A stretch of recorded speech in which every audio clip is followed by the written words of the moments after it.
To Nevada Newsmakers, the Base Closure Commission is recommending shutting down Hawthorne's Army Depot. That could be devastating to Mineral County.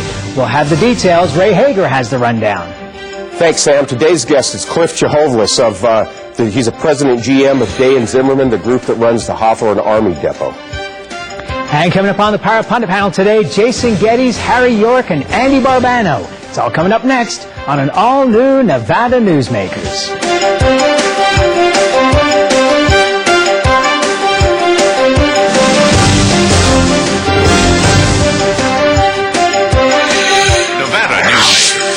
In part by the Tahoe Reno Industrial Center, the world's largest industrial park, the resort at Red Hawk, and the Peppermill family of casinos. Here at the Tahoe Reno Industrial Center, water resources come from fresh, clean groundwater, approved by state permits. The water is pumped from wells to million-gallon storage tanks and then distributed to TRI companies. Another amenity is our investment in a state-of-the-art wastewater treatment plant. This disposal system converts waste to clean water for industrial applications. Welcome to the Tahoe Reno Industrial Center, the largest industrial park in the world, building economic prosperity for Nevada. When making your decision as where to play golf, consider the resort at Red Hawk. You know you have made the right choice the moment you arrive. The friendly staff welcomes you to our award-winning pro shop. You know you've made the right decision on the first tee. The Lakes course is in the best condition in years. You know you've made the right choice after you've played 18 holes. The resort at Red Hawk, the right choice. Nevada Newsmakers is sponsored in part by the Nevada Beer Wholesalers Association. As an employer, did you know you can be held liable for negligent hiring? A background screening by Employer Links can uncover criminal records, like alcohol and drug convictions. It can verify the applicant's education, driving records, and professional licenses. Employer Links can check civil records, registered sex offender records, and Social Security fraud. Hiring the right person shouldn't be a gamble. Call Employer Links. Employer Links, protecting your investment. So, who do you use for workers' comp? Pro Group Management.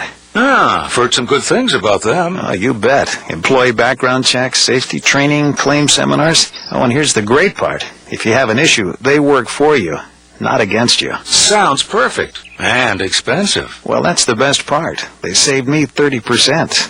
I've heard they've saved others 50%. Works for me. Pro Group Management. Finally, workers' comp that works for you. This is Nevada Newsmakers with host Sam Shad on No Holds Barred Political Forum. Now, from the Nevada Newsmakers broadcast headquarters, here is Sam Shad. And back on the program, welcome to the program, Cichowlaz, who is the general manager and president of Day and Zimmermann's Hawthorne Army Depot. And it's a pleasure to have you here. The Base Closure Commission has recommended shutting down Hawthorne. But I was privy to an email that was sent out by your Director of Munitions and Logistics, Ron Going, that said that there were a lot of basic mistakes in the information that BRAC was basing their recommendation on. Would you like to elaborate on that? Well, there's a number of things. First, foremost, probably is the economic side of the house, where the BRAC Commission said there was 199 employees that would be affected by the closure. In reality, there's about 573, plus another 480 probably in town. So there's probably 1,000 people that are affected in a community of, what do you say, 3,000 people or someplace like that. That's the first thing. The second thing is that they really didn't do a scenario on any other depots when they closed. They do a closure scenario, and what they did was pick Hawthorne, and they used only Hawthorne to close. Instead of using Cichowlaz or Bluegrass or any other scenarios, only one. So you didn't have a fair comparison of what's going on. Thirdly, they said that we didn't do any renovation or demilitarization at the depot. Well, we've done demil there since I was there in 1971, so we've done it for 30-some years. Last year we did between 6,000 and 8,000 tons of munitions, more than any of the other depots in the system. Probably if you added up all the munitions done at the other depots, we did more than all of them put together too. So some of the information is kind of fact-bending. When you're at 199 employees, that means you don't get a site visit. If you are at 500 employees, you get a site visit.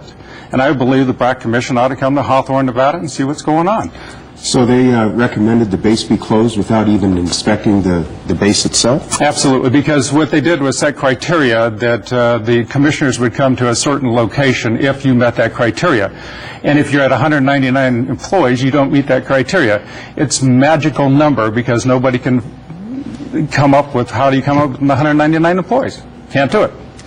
There's going to be a hearing on June 24th in Clovis, New Mexico, of the BRAC Commission, and Governor Gwynn is going there, Senator Randolph Townsend, Mike McGinnis from Fallon, Assemblyman Bernie Anderson, Giles Vanderhoof with Homeland Security, and Cindy Kirkland, Adjutant General of the Nevada National Guard, and the Mineral County Executive Director Shelley Hartman. Are you going to go along on this as well? Yes, we're going to be there.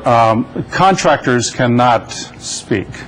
They can't go to the site visit and they can't talk at the public hearing.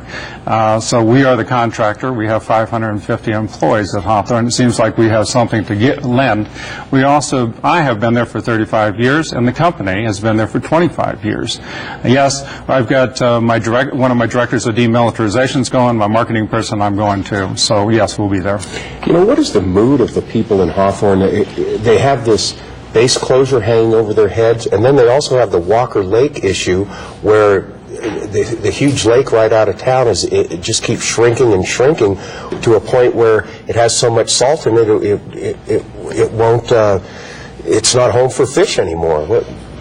Well, Mineral County has always, in the last few years, has been pretty stable. They fluctuate mostly on mining, and when we have a big mine, we have a lot of influx of dollars and people come to the community.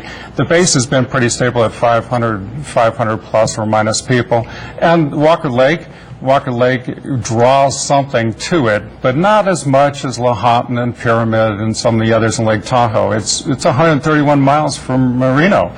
It's kind of like on the economic development, folks say, hey, you're 131 miles from Reno. How can you close Hawthorne? It's going to affect 3,000 people and 1,000 jobs, and you come and, you know, it's tough on those people down there. It's tough on all of us. My wife and I have 2 or 3 kids that work at the depot. We don't know exactly what they're going to do, and I'm not ready to retire. Are you? No. I still got 10 years to go, and so we're all concerned about it. It's a bad decision that the U.S. Army is making right now. We have if you listen to the news recently, you have the unification of South and North Korea that is in the headlines. There's 400,000 tons of munitions sitting in Korea that needs to go somewhere. I'm not sure where they're going to put them, but it needs to go somewhere. So bottom line, what's your battle plan to keep the depot in Hawthorne?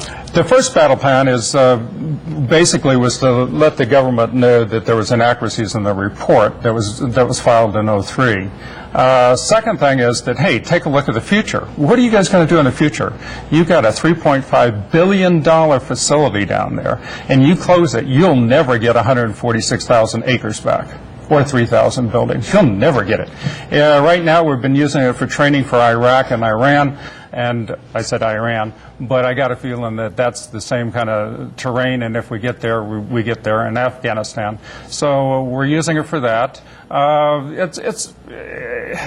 It's a pretty tough situation down there right now. Okay, you did say Iran there. Yeah. I mean, we are actively conducting military maneuvers based upon an invasion of Iran? No. I made that error saying that, hey, if you look to the future, you have got the Pacific Rim, and you've got Iran, and you've got other places, but our conditions down there mirror those places 100%, so it's pretty cool. Let's take a break. We'll come back and we'll talk more about the base, because I don't think people really understand what we have there. We'll be right back on Nevada Newsmakers after this. For a videotape copy of any Nevada Newsmakers program, call 775-857-2244. The tapes are $20 each, including shipping. My family started this business 27 years ago. We work hard to serve our customers and our community. But it's getting harder and harder to keep the doors open. For example, our workers' comp is going through the roof. Isn't anyone on my side anymore? The Retail Association of Nevada is. If you're a small business owner, we can cut your workers' comp by up to 50%, lobby for your interests, and keep you informed. Put us to work today.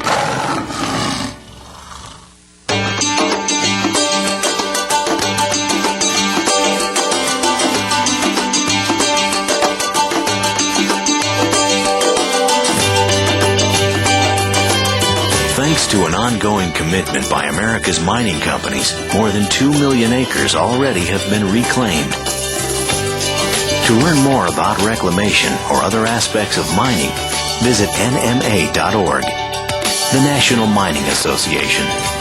Reno's best dining values are all at one casino, the Pepper Mill. You can enjoy great savings on our popular specials. Pepper Mill's coffee shop offers daily lunch specials, low-carb dining, and all your favorite comfort foods. You'll find sensational lunch specials featuring Reno's freshest seafood, sushi, pasta, and more at Oceano. And early bird specials at Reno's Premier Steakhouse and Romanza Ristorante Italiano. The best values are at the Pepper Mill. Where are you dining? Your best value in sight is here for you to see. From frames to lenses to eye exams, you're covered A to Z. Davis Optical, your best value in sight. Davis Optical Centers, with 2 locations in Reno and Sparks. Davis Optical, your best value in sight. And now, back to Nevada Newsmakers with Sam Shad. And we're back continuing our conversation with Cliff Cichowlaz, who is the general manager and president for Dane Zimmerman that runs the Hawthorne Army Depot. There's only one military person there, correct? Right, Colonel Colonel Summers? Summers, yes. Yeah. All right, explain for the folks that may not know. Most of us have driven through Hawthorne. We see all the bunkers out in the desert, and we presume there's munitions stored in there. Exactly what is the role of the base? The base in the early years, in the 1940s, is basically the manufacture of bombs and munitions for the war. And then as time went on, of course, it's cyclic, and as the war goes away, so does the base, and on and on and on. And then in Vietnam, it was basically an ammunition plant again. It manufactured explosives for the war in Vietnam. In fact, I think it manufactured more munitions than any other place. And then in the I guess you could say 90s, basically, we went to just a depot, and that's the storage of munitions. We do not store chemical munitions. We do not store any of that stuff. What we store is conventional munitions. We have right now about 300,000+ tons of it stored in about 1,300 magazines. We have about 2,700 magazines total, and then we have storehouses that hold component parts and stuff like that. In the early days, let's go back to Desert Storm. Desert Storm, we shipped about 70,000 tons out of there to Desert Storm.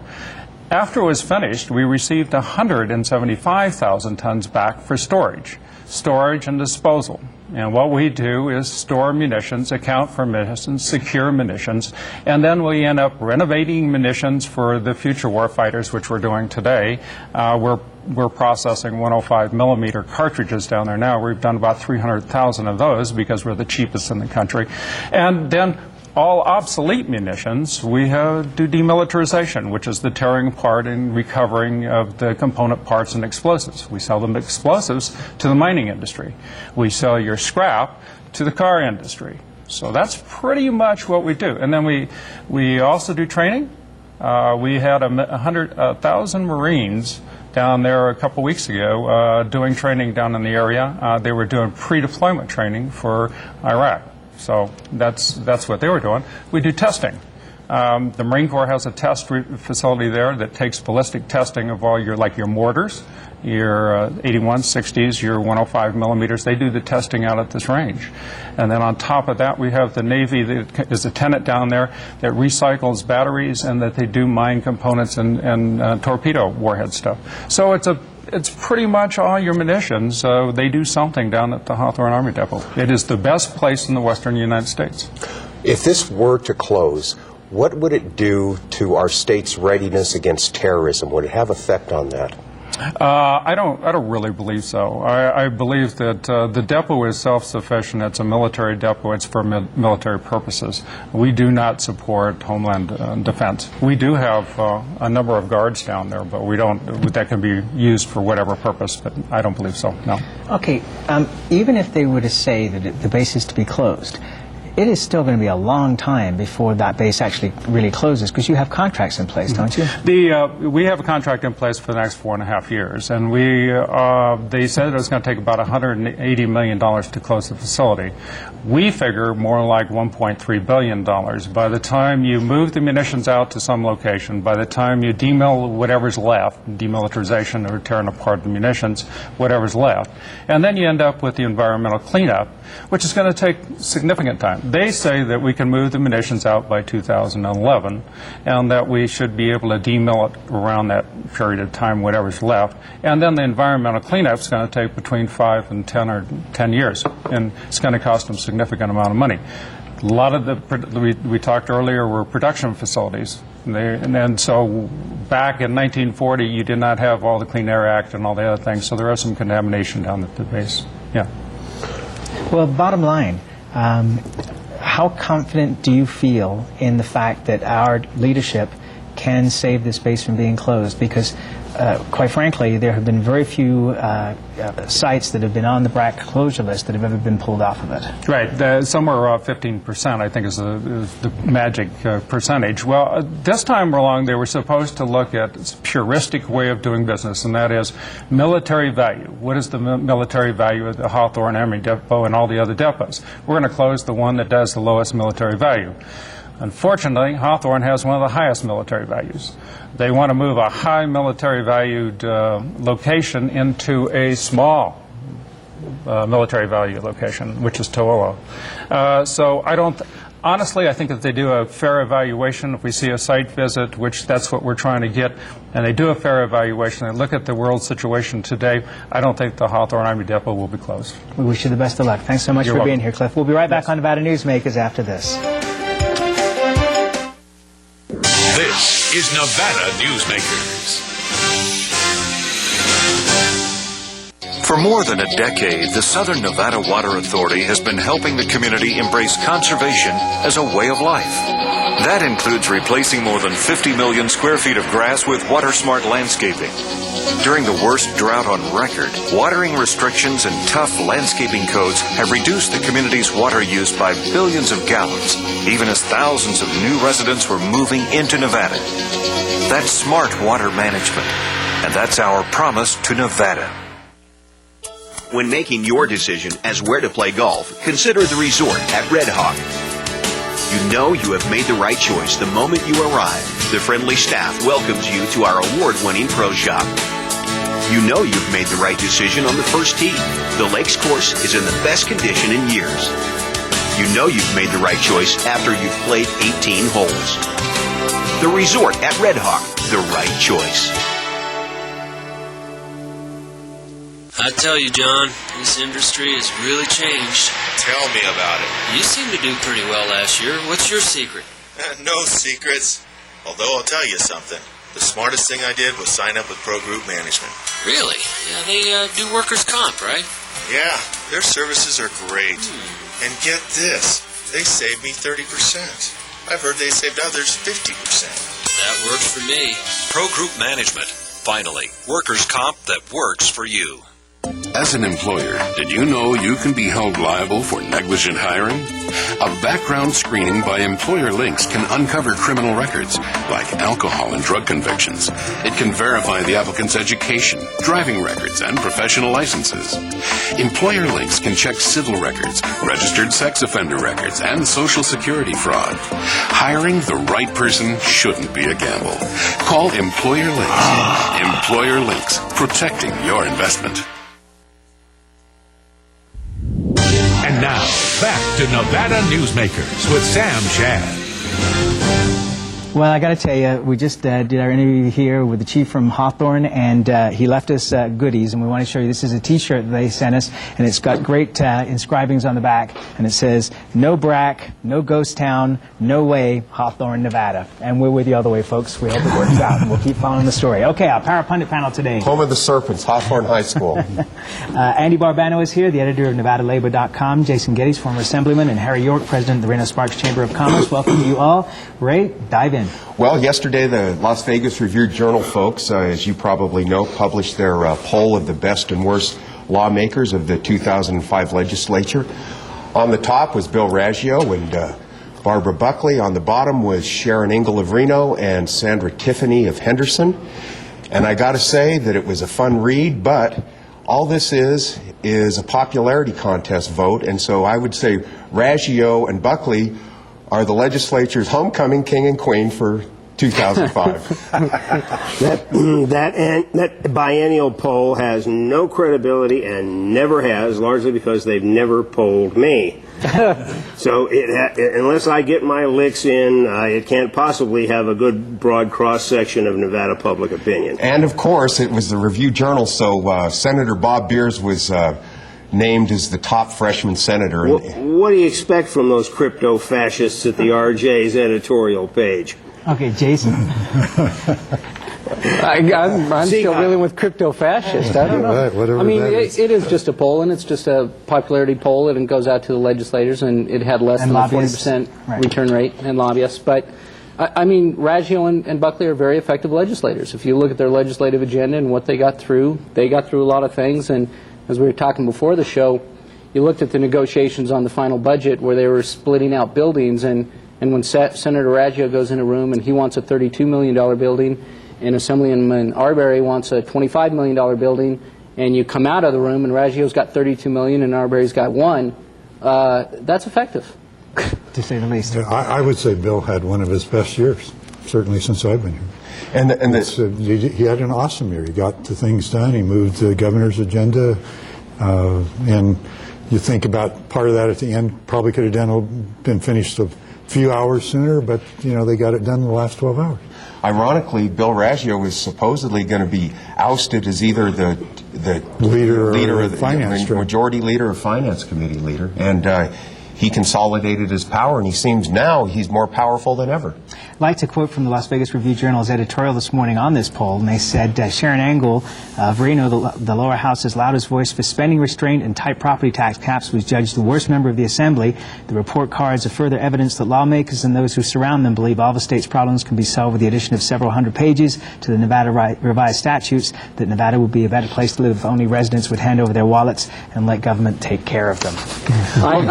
And I want to comment. I mean, last session we took a lot of flack, and I lost my seat for the increase in spending, and it was somewhere in the neighborhood of $800 million. They spent 50% more than that this time, and there is no flack. And if you look at the vote... Oh, no, I think there's a lot of flack. I think that Liberty Watch put out a piece yesterday by Doug French, and we'll be talking about this some more tomorrow, that said, where was the fiscal conservatism? They even mailed Bob Beers and thing. I mean, there's no such thing as a fiscal conservative in this state at this point, or maybe in this country. Well, look at the votes. Maybe libertarians, but not the Assembly. They had fiscal conservative Republicans in the Assembly, but the free-spending Democrats have such a majority in there that they were irrelevant. But where were the voices for fiscal restraint? You're defining the parameters incorrectly. The crypto-fascists at the Review-Journal look at things as anything, and Bob Beers, my old friend Bob Beers, whom I met in his radio days on Northern Nevada radio 30-plus years ago, they look at everything, any spending increase by government that is more than the population increase is, of its very nature, wrong. The reality is that the gambling industry acts as a drain and a parasite on the economy, and there's a state study posted at NevadaLabor.com, signed off on by Kenny Quinn and Lorraine Hunt, that has the statistics to prove it.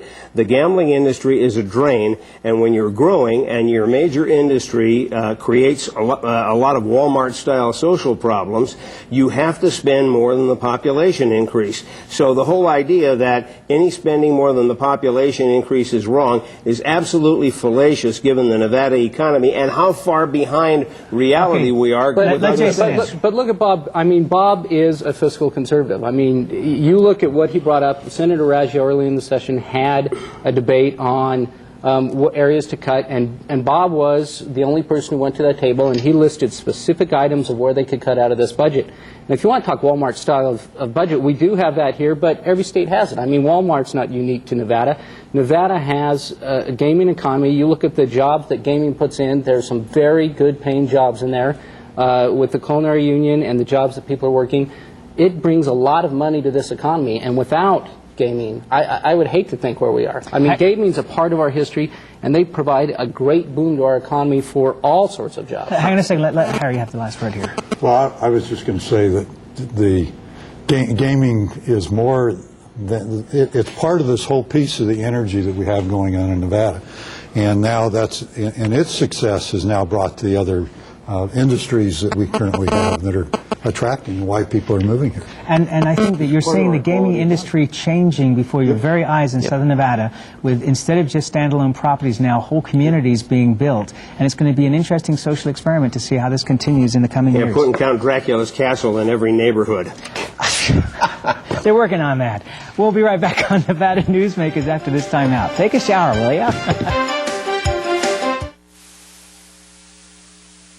Nevada Newsmakers, brought to you in part by the Tahoe Reno Industrial Center, the world's largest industrial park, the resort at Red Hawk, and the Peppermill family of casinos.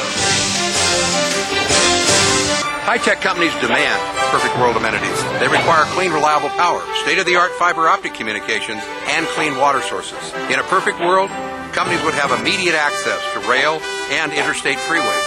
There would be 4-lane expressways that shorten shipping times and provide convenient commute routes for valued employees. Well, the future is now, and it's here. Welcome to the Tahoe Reno Industrial Center, the largest industrial park in the world, building economic prosperity for Nevadans. South Reno's hotspot for food, fun, and friends is the Tamarack Junction. Play over 480 of the hottest slots and video poker games. Enjoy hot times and sizzling food specials at Sully's Sports Bar, Grill, and Nightclub. Watch your favorite game on one of our jumbo high-definition plasma TVs. Enjoy great food 24 hours a day in the Dining Car Restaurant. Or sample the best hot and cold sandwiches in the Whistle Stop Deli. The Tamarack Junction is your junction for fun. South Virginia and Amati Ranch Parkway. Yeah. My family started this business 27 years ago. We work hard to serve our customers and our community. But it's getting harder and harder to keep the doors open. For example, our workers' comp is going through the roof. Isn't anyone on my side anymore? The Retail Association of Nevada is. If you're a small business owner, we can cut your workers' comp by up to 50%, lobby for your interests, and keep you informed. Put us to work today.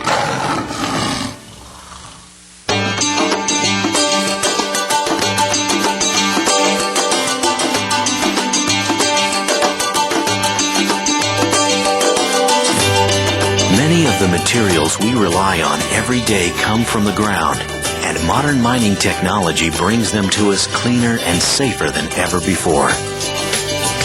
To learn more about America's natural resources, visit nma.org, the National Mining Association.